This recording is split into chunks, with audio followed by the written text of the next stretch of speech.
तेलंगाना में graduate MLC constituencies के लिए इलेक्शन नोटिफिकेशन जारी कर दिया गया है। इलेक्शन नोटिफिकेशन के जारी करने के साथ ही सियासी सरगर्मियों में कुछ हद तक इजाफा देखा जा रहा है, लेकिन दोनों ग्रेजुएट कॉन्स्टिट्यूएंसीज हैदराबाद रंगारेड्डी महबूबनगर हो या फिर खम्मम वरंगल नलगुंडा हो, दोनों मुकामात पर ऐसी कोई सियासी सरगर्मियां नजर नहीं आ रही हैं कि जिससे ये कहा जा सके कि एमएलसी इलेक्शंस के लिए इंतखाबी मुहिम जारी है।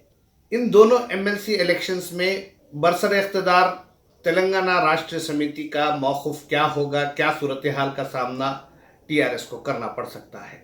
दोनों ही जगह पर टीआरएस को दो बड़े चैलेंजेस का सामना है। Khammam Nalgonda Warangal graduate MLC constituency पर टीआरएस को टीजेएस फाउंडर प्रोफेसर कोदंडाराम, जिन्हें तेलंगाना मूवमेंट के दौरान तेलंगाना गांधी भी कहा गया, वो मुकाबला करने वाले हैं टीआरएस के उम्मीदवार पल्ले राजेश्वर रेड्डी के खिलाफ। प्रोफेसर कोदंडाराम को खम्मम वरंगल नलगुंडा कॉन्स्टिट्यूएंसी में बीजेपी की ताईद मिल सकती है। कहा यह जा रहा है कि बीजेपी इस नशिस्त पर टीजेएस के उम्मीदवार प्रोफेसर कोदंडाराम की ताईद करते हुए हैदराबाद में अपनी मौजूदा एमएलसी नशिस्त, जहां से mister N Ramchandra Reddy advocate MLC हैं, उन्हें दोबारा मुंतखब करवाने की कोशिश करेगी। दुब्बाक असेंबली कॉन्स्टिट्यूएंसी के इलेक्शन में बीजेपी की कामयाबी के बाद तेलंगाना में भारतीय जनता पार्टी के हौसले काफ़ी बुलंद हैं, जिसका इजहार जीएचएमसी इलेक्शंस में भी बीजेपी ने 48 सीट्स पर कामयाबी हासिल करते हुए कर दिया है। साथ ही साथ बीजेपी जिस तरह का एग्रेसिव कैंपेन चलाने की कोशिश कर रही है, उससे ऐसा लगता है कि बीजेपी दोनों नशिस्तों पर कहीं ना कहीं टीआरएस को बड़ा नुकसान पहुंचाने के मौक़िफ़ में आ चुकी है। टीआरएस जो कि खम्मम वरंगल नलगुंडा की ग्रेजुएट कॉन्स्टिट्यूएंसी पर कब्जा किए हुए हैं, वहां से पल्ले राजेश्वर रेड्डी पहले से ही कामयाब उम्मीदवार हैं, वो दोबारा अपनी किस्मत आजमा रहे हैं। और इसी तरह हैदराबाद महबूबनगर रंगारेड्डी ग्रेजुएट कॉन्स्टिट्यूएंसी से मिस्टर एन रामचंद्र बीजेपी उम्मीदवार की हैसियत से अपनी किस्मत आजमा रहे हैं।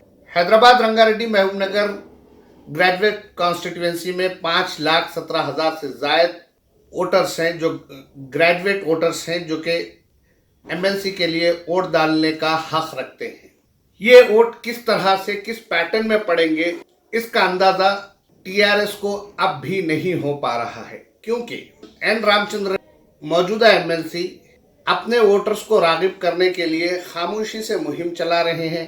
एसएमएस कैंपेन चल रहा है, व्हाट्सएप कैंपेन चल रहा है, बीजेपी का आईटी सेल उनके कैंपेन के लिए एक्टिव रोल प्ले कर रहा है। साथ ही साथ हैदराबाद रंगारेड्डी महबूबनगर ग्रेजुएट कॉन्स्टिट्यूएंसी में टीआरएस और बीजेपी दोनों को ही प्रोफेसर नागेश्वर राव एक बड़ा चैलेंज है।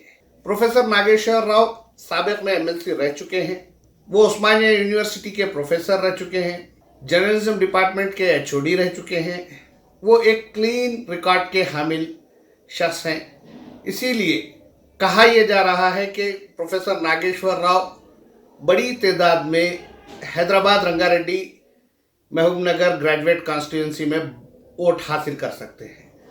दूसरी तरफ प्रोफेसर अनवर खान साहब, जो कि एक जाने माने सोशल वर्कर के साथ साथ एजुकेटेड तबके में काफ़ी इज्जत की निगाह से देखे जाते हैं और उनका ताल्लुक़ जमात इस्लामी से है। अगर जमात इस्लामी प्रोफेसर अनवर खान साहब की तायीद करती है तो ऐसी सूरत में मुस्लिम ग्रेजुएट्स के वोट मुत्तहदा तौर पर प्रोफेसर अनवर खान साहब को हासिल हो सकते हैं, जो कि प्रोफेसर नागेश्वर राव के लिए नुकसान का सबब बन सकता है, टीआरएस के लिए नुकसान का सबब बन सकता है और भारतीय जनता पार्टी को इसका फ़ायदा हासिल हो सकता है। भारतीय जनता पार्टी जो कोशिश कर रही है, उसका मकसद यही है कि किसी न किसी तरह से सेक्युलर वोट को तकसीम करते हुए दोबारा हैदराबाद महबूबनगर रंगारेड्डी ग्रेजुएट कॉन्स्टिट्यूएंसी पर कब्जा हासिल कर सके। अगर प्रोफेसर अनवर खान साहब मैदान में आते हैं तो ऐसी सूरत में उन्हें बड़ी तादाद में वोट हासिल होने का यकीन है।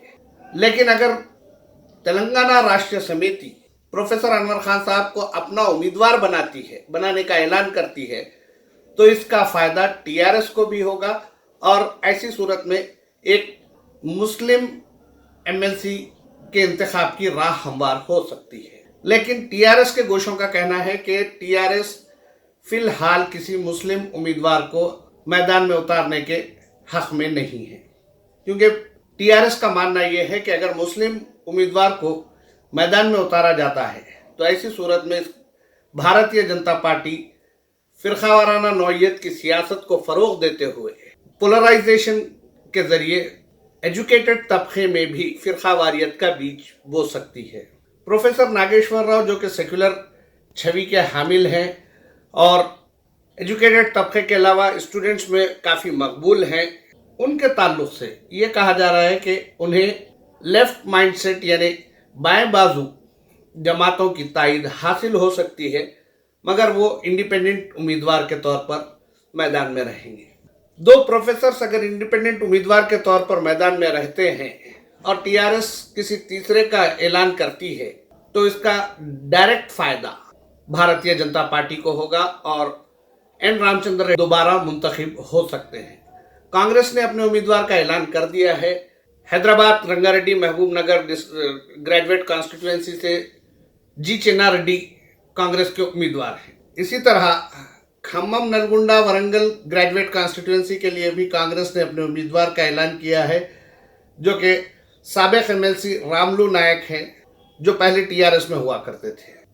टीजेएस के उम्मीदवार प्रोफेसर कोदंडाराम रेड्डी अगर खम्मम नलगुंडा वरंगल ग्रेजुएट कॉन्स्टिट्यूएंसी से मुकाबला करते हैं तो उनकी जीत के इम्कानात काफ़ी बेहतर नज़र आ रहे हैं, क्योंकि टीआरएस के उम्मीदवार मिस्टर पल्ले राजेश्वर रेड्डी एक मियाद मुकम्मल कर चुके हैं और उनकी इमेज कोई बुरी नहीं है, लेकिन उसके बावजूद मुखालिफ हुकूमत जो वोट है वो प्रोफेसर कोदंडाराम रेड्डी के हक में जाने का कभी इम्कान है। प्रोफेसर कोदंडाराम रेड्डी 2014 तक टीआरएस के साथ रहे हैं, तेलंगाना जॉइंट एक्शन कमेटी के कन्वीनर रहे हैं, चेयरमैन रहे हैं।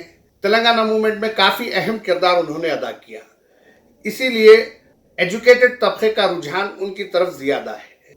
इन दो एमएलसी नशिस्तों के लिए जो मुकाबला हो रहा है, इस मुकाबले में टीआरएस को फ़ायदा होगा या नुकसान, या फिर प्रोफेसर कोदंडाराम रेड्डी की मौजूदगी और हैदराबाद रंगारेड्डी महबूब नगर ग्रेजुएट कॉन्स्टिट्यूएंसी में प्रोफेसर नागेश्वर राव की मौजूदगी टीआरएस को फ़ायदा पहुंचाएगी या नुकसान पहुंचाएगी, ये तो वक्त ही बताएगा।